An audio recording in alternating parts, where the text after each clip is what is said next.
Vincent Malloy is 7 years old. He's always polite and does what he's told. For a boy his age, he's considerate and nice. But he wants to be just like Vincent Price.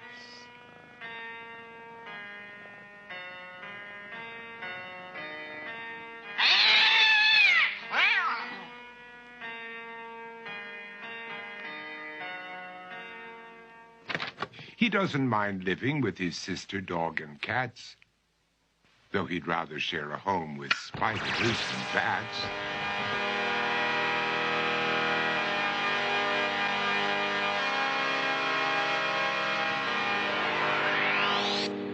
There he could reflect on the horrors he's invented.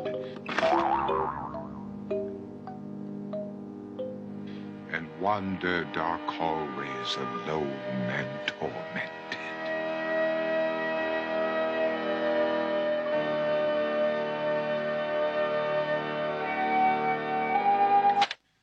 Vincent is nice when his aunt comes to see him, but imagines dipping her in wax for his wax museum.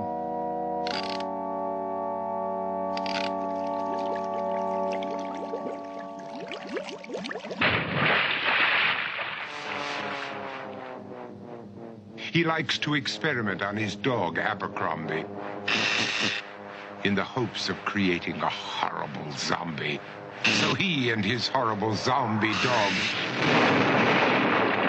could go searching for victims in the London fog.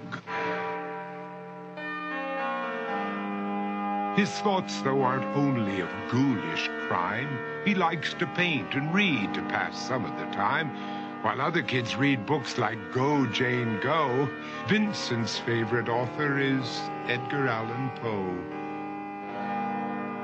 One night, while reading a gruesome tale, he read a passage that made him turn pale. Such horrible news he could not survive, for his beautiful wife had been buried alive.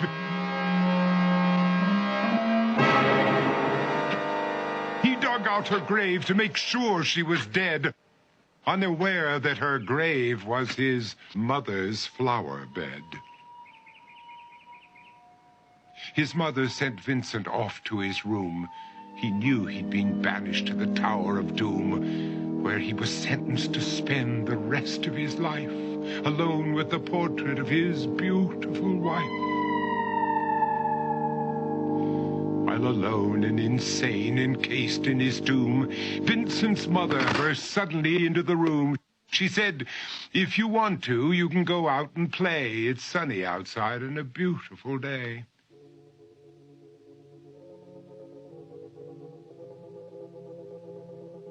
Vincent tried to talk, but he just couldn't speak. The years of isolation had made him quite weak. So he took out some paper and scrawled with a pen, "I am possessed by this house and can never leave it again." His mother said, "You're not possessed and you're not almost dead. These games that you play are all in your head. You're not Vincent Price, you're Vincent Malloy. You're not tormented or insane, you're just a young boy. You're 7 years old and you are my son.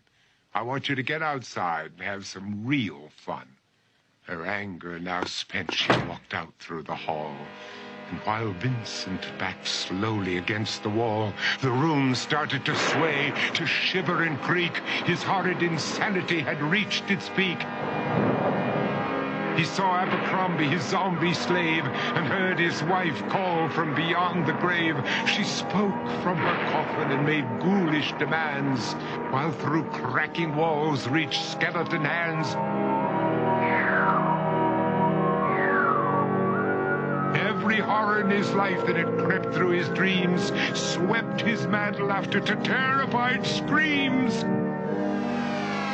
To escape the madness, he reached for the door, but fell limp and lifeless down on the floor.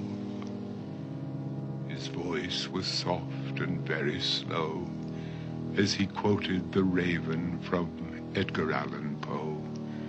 "And my soul from out that shadow that lies floating on the floor shall be lifted nevermore.